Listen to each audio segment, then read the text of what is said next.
Okay, picking up where we left off on page 483, we're pulling up information from a Microsoft Access guy. And here are my connections, and now we have a connection to an MDB file. And it shows exactly where it came from and all the rest of that stuff. I'm going to do this one more time. I'm just going to scoot over a little bit because I don't want to create another table here.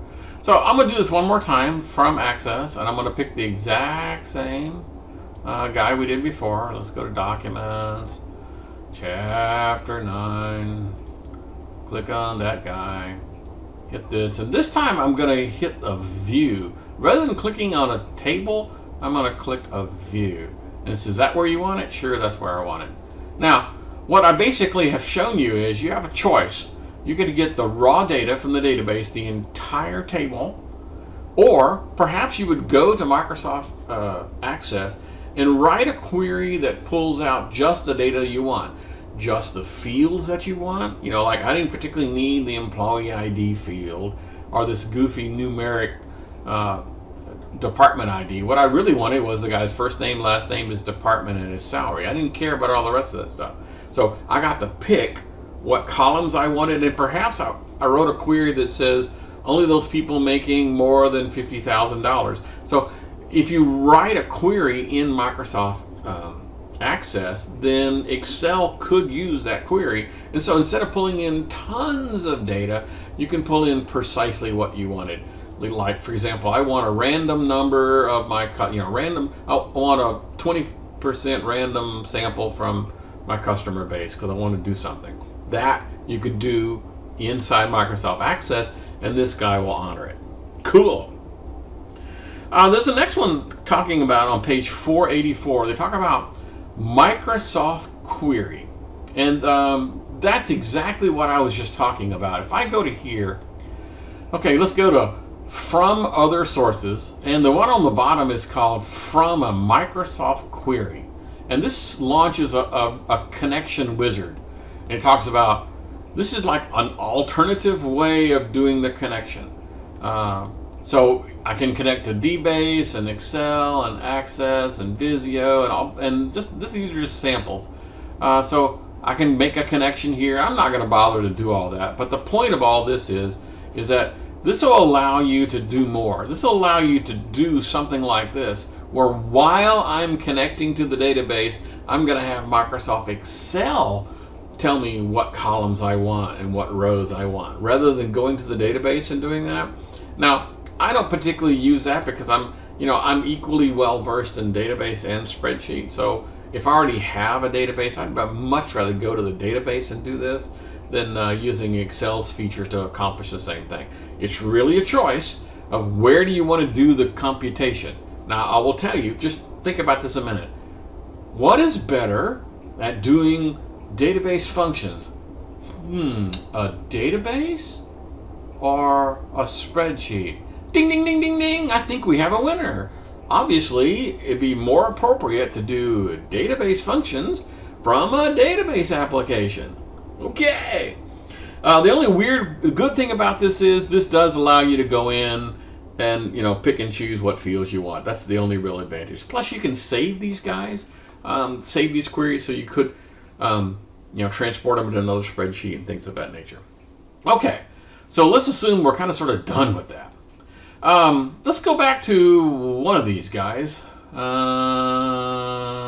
Okay, here we go.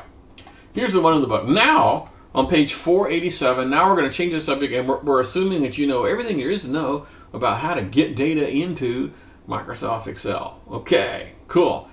Now that we've got it, we've got problems. Let's look at the stuff here. Well, old Joe here typed everything in lowercase. And old Jerry over here, he typed everything in uppercase. And maybe I don't like that. Maybe I want it to be somehow different. So I'm going to go through and start cleaning up the data now that I've got it. Now there's a sample here in the textbook that we're going to use because you can follow along. I guess I'll save that. We're going to follow along in here just to make sure it all makes sense. So there's a quick reference on page, starts on page 487, goes to the next page. It talks about all these text-related cleanup features. There's a clean and a lower and a proper and a trim and an upper, all those kinds of things. And we're going to do that. So the first thing we're going to do is I'm going to take these dates and I'm going to convert them into what's called proper case. Now I can convert them to all uppercase, but they kind of already are. All lowercase, but that would look kind of silly. So proper basically takes every word. A lot of people call this title case. The first letter of every word is capitalized and everything else is lowercase. So here we go. I'm just going to say proper. And then just grab this guy. Doink. And see what it did. It just went in there and just grabbed these guys. And brrr. Okay. Now, you might think, well, we're getting there, but there's still an awful lot of mess. Look at all these spaces. Some people put spaces between their name. You know, Patrick Lewis and Edward Baird's got spaces in the beginning. Some people have spaces at the end. Some people have spaces in the middle. So there's a thing called trim.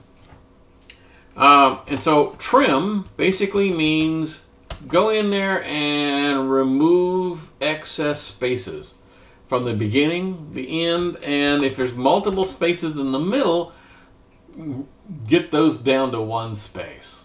Okay, that's what trim does. Okay, so now we're getting pretty doggone cool.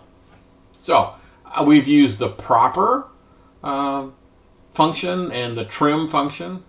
The next thing to talk about is they want to make that period go away, because some people have lower name, you know, a middle initials, and some people don't.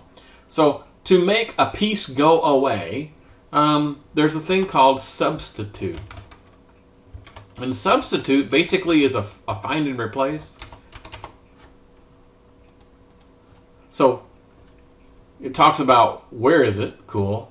What is the old text? Well, the text I'm trying to find is the period. And then what do you want the new text to be? Well, I want the new text to be nothing. So I'm just going to put 2 single quotes like that. Okay, now let me zoom into that, because that is a little weird. Okay, so the idea is find the dot and then replace it with nothing. Well, nothing in this case is just 2 double quotes next to each other. So find a space and replace it with nothing. That's what we're after. Okay, so let me grab this and go brrr, and now it has cleaned that up. Now, later on, I'm going to try to figure out what the guy's first initial and second initial and all the rest of that stuff. I need to find out where that first name is. So how do I separate?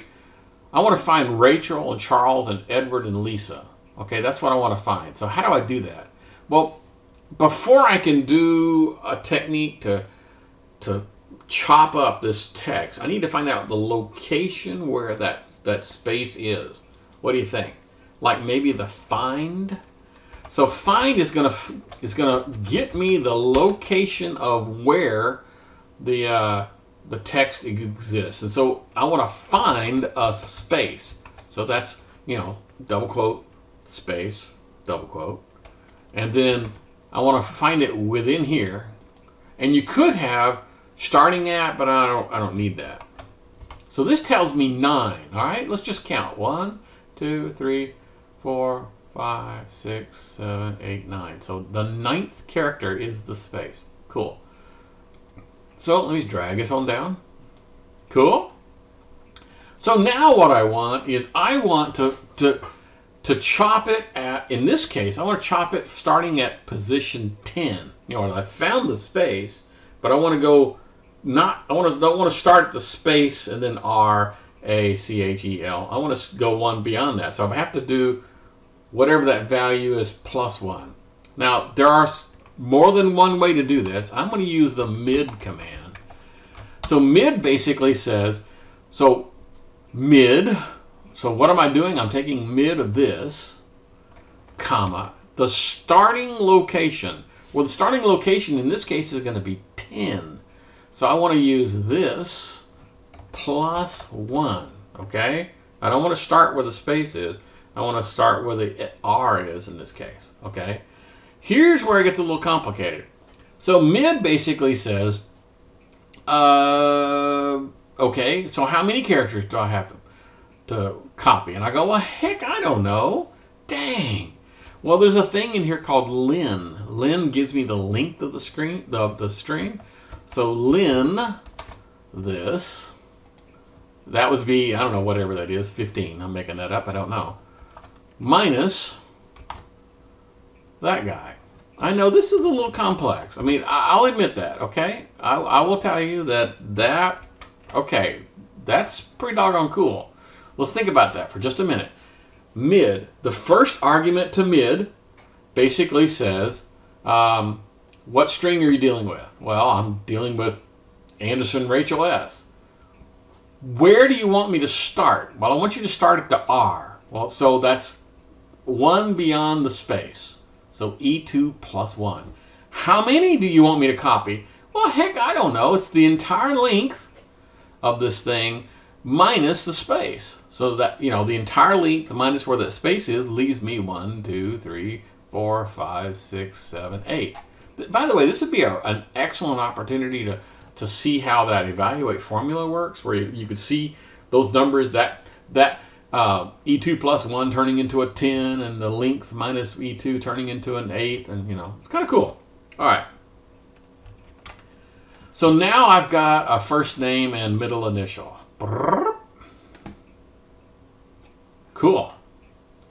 Now I want to figure out what just the last name is. Well, I kind of sort of already know that. Kind of, sort of, almost. This one was complex because I had to use mid. I had to go in, and now that's not the only way to do it. You actually could have done one called right. It gives me how many characters there are to the right. I didn't choose to do that. Left would give me, so I want to do left. So left would be everything up to up to where the space is, right? So the number of characters to do is this. Okay, so now I have Anderson. Ding. Okay, and now they want to build the full name, which I guess is I don't know. I guess it's this guy, and then I'm gonna glue the Rachel S and then Anderson all together. So what's the glue character? Yeah, this little ampersand guy, and then probably a space. If I don't put, let's don't put a space in. Okay, let's just do it this way. See, I got Rachel Sanderson. So I really need to go in here and put a space in between here. And now I have to use another glue character, because every time this is actually gluing 3 strings together. It's gluing the string from F2 to a space and then to G2. So it's actually 3 separate gluing up, well, 3 separate strings being glued together. Okay. Whew. So that is a whirlwind tour of using a great deal, and they didn't use them all, but he used a great deal of those things that are on the quick reference, and the quick reference that starts on page 490 with the find and replace and the substitute and the left and the length, all the rest of that guy. So those are all kind of sort of a whirlwind tour. Now I will tell you, the only way you can learn this is by going in and doing it. No one ever got good at using string functions by watching the professor do it on the screen. So you're gonna have to just do this to be able to get good at it. I mean, sure, we're gonna have a homework assignment that'll cover some of this, but you know, if you want to be good at it, you're gonna have to just go in and do it yourself. This is a good place to stop for the 15-minute mark. We'll continue in just a few.